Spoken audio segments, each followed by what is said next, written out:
Yo, welcome back, kembali lagi di channel Atowa Hayato. Bagaimana kabar nakama sekalian? Semoga selalu baik-baik saja. Chapter 1082 dimulai dengan sebuah berita mengejutkan yang mengabarkan bahwa Vice Admiral T-Bone sudah dihabisi oleh seseorang. T-Bone ini adalah sosok prajurit yang pernah bentrok dengan Zoro di Water 7. Pangkat sebelum time skip adalah kapten, dan saat ini pangkatnya jadi Vice Admiral. Nah, di chapter ini T-Bone telah dihabisi oleh seorang warga sipil tua yang kelaparan. Kejadiannya pun terjadi pada sebuah kerajaan miskin yang bernama Kerajaan PP. Hal itu tentu memunculkan kecurigaan jika T-Bone tidak benar-benar mati karena sebuah pertarungan ataupun serangan dari orang yang lemah. Karena bahkan T-Bone masih hidup setelah terkena serangan pedang dari Zoro. Nah, berdasarkan hal itu ada dua kemungkinan. Pertama, T-Bone menyerahkan diri agar bisa menyelamatkan penduduk kerajaan PP yang hampir mati kelaparan. Hal itu masuk akal karena T-Bone adalah sosok yang sangat baik dan dia pernah berkata untuk rela mengorbankan diri. Dan kemungkinan kedua, T-Bone memalsukan kematiannya agar bisa menyusup ke markas Cross Guild. Nah, selanjutnya Sengoku dan Zoro membahas mengenai kematian T-Bone yang benar-benar menjadi hal buruk bagi angkatan laut. Karena saat ini mereka yang bersumpah untuk melindungi rakyat malah bisa menjadi incaran orang-orang yang mereka lindungi. Namun hal itu memang tak lepas dari bobroknya sistem yang dijalankan oleh Gorosei dan pemerintah dunia, di mana mereka menetapkan pajak yang tinggi kepada para anggotanya. Hal itu membuat kerajaan-kerajaan kecil tidak bisa mensejahterakan rakyat. Dan bagi rakyat yang kelaparan, Cross Guild bisa menjadi solusi untuk mendapatkan uang. Sengoku pun berkata Cross Guild harus secepatnya dimusnahkan, tapi tentu itu tidak akan mudah. Apalagi saat ini kekuatan tempur angkatan laut sedang terpisah-pisah.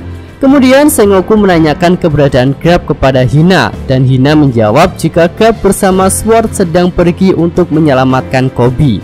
Sengoku dan Zoro sangat terkejut mendengar hal itu. Nah, berdasarkan informasi dari Hina ini, maka kemungkinan besar kedua teman seangkatan Garp itu akan menyusul ke Pulau Hachinosu.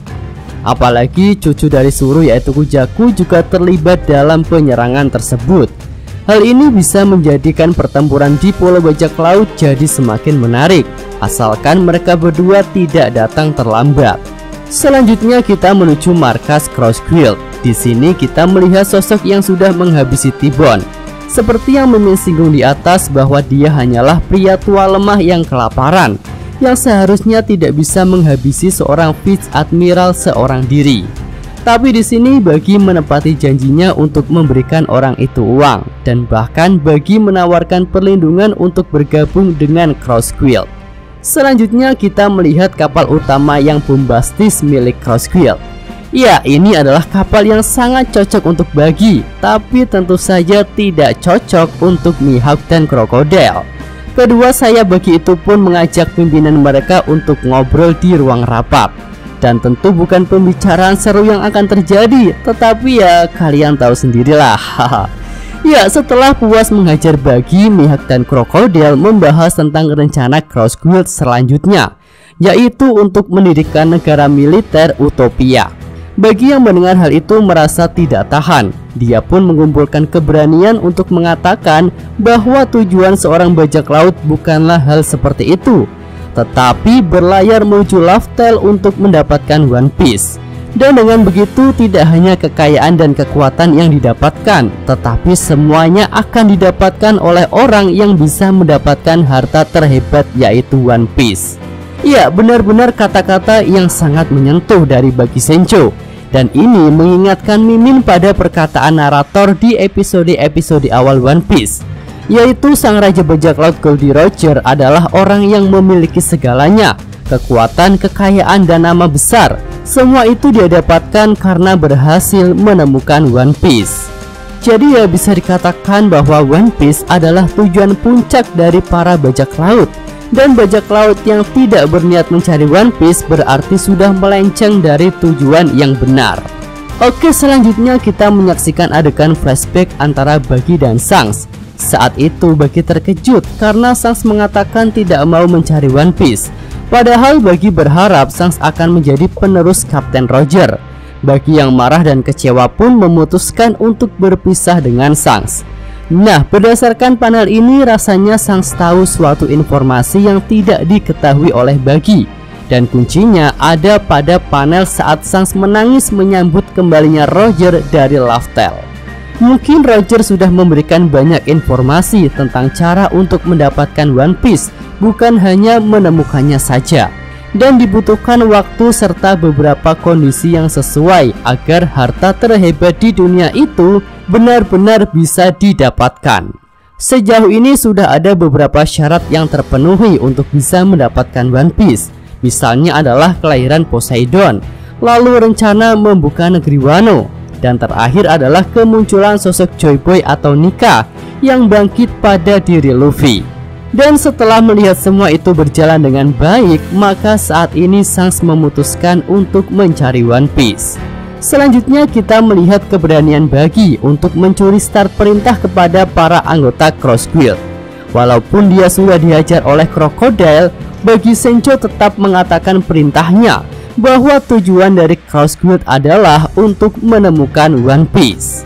Nah, sampai di sini ada pertanyaan, apakah Mihawk dan Crocodile akan mengikuti rencana Buggy? Dan Mimin rasa jawabannya adalah iya. Mungkin karena mereka sudah tersadarkan oleh ucapan Buggy, atau karena hal itu bisa menunjang rencana mereka yang sesungguhnya. Lalu ketika eksekusi Roger, ada hal menarik yang bisa kita lihat, bahwa Buggy, Crocodile, Mihawk ada di tempat itu. Dan selain mereka ada dua bajak laut Rocky lain yang juga melihat eksekusi Roger, yaitu Moria dan Doflamingo. Nah, sepertinya Cross Guild akan merekrut dua mantan anggota Shichibukai itu agar kekuatan tempur mereka jadi semakin kuat. Dan hal itu berarti para bajak laut Rocky yang menyaksikan eksekusi Roger tergabung dalam satu kelompok. Mantap sekali. Lalu untuk Moria kemungkinannya sudah sangat besar ya, karena jika Perona berhasil menyelamatkannya dari Pulau Hachinosu, maka tempat paling aman untuk berlindung tentu saja bersama Cross Guild. Nah, selanjutnya kita menuju kerajaan Kamabaka. Di sini Sabo sudah diperlihatkan pulang ke markas. Dia disambut oleh 4 wakil komandan Revo Army dan rekan-rekannya yang lain. Sabo di sini tidak datang sendiri. Dia membawa beberapa penduduk kerajaan Lulusia yang pernah diselamatkan oleh para komandan Revo Army. Mereka pun berniat untuk ikut bergabung. Lalu ada hal penting terungkap bahwa Sabo selamat karena ketika M-sama menyerang kerajaan Lulusia, Sabo tidak ada di pulau itu, melainkan sudah ada di atas kapal di lautan. Nah, ini merupakan sebuah konfirmasi ya bahwa kemampuan M-sama benar-benar hanya terikat pada sebuah peta dan tidak bisa asal dijatuhkan pada sembarang tempat. Sebelumnya Gorosei sempat senang karena Sabo yang kabur dari Marejoa berada di kerajaan Lulusia, sehingga mereka mengira M-sama bisa melenyapkan Sabo dan kerajaan Lulusia dalam sekali serangan. Tapi kenyataannya serangan M-sama tidak bisa mengenai Sabo. Ya, hal itu berarti target yang bisa dikunci oleh M-sama adalah pulau atau lokasi pada peta, bukan perseorangan. Nah, selanjutnya di akhir chapter Sabo berniat untuk mengungkapkan sebuah rahasia besar yang dia lihat di Marejoa. Menurut Mimin, rahasia besar itu adalah tentang keberadaan M-sama, yang bahkan akan membuat orang yang tahu saja nyawanya akan terancam. Dan sepertinya Wapol juga adalah salah satu orang yang melihat keberadaan M-sama, sehingga dia merasa terancam jika dekat dengan agen pemerintah dunia. Lalu ini tentu informasi yang sangat berharga bagi Revo Army. Setidaknya mereka jadi punya tujuan pasti siapa sosok yang harus mereka kalahkan. Jadi seharusnya sudah tidak ada alasan lagi bagi Revo Army. Mereka harus segera bergerak dan menyerang Marejoa. Oke, itu aja pembahasan untuk segmen Real Review ini. Yosa, Mimin, atau Hayato. Terima kasih. Oke, cukup sekian video kali ini. Semoga nakama sekalian menyukainya. Terima kasih sudah nonton. Jangan lupa like-nya ya, dan subscribe channel Atowa Hayato. Yo!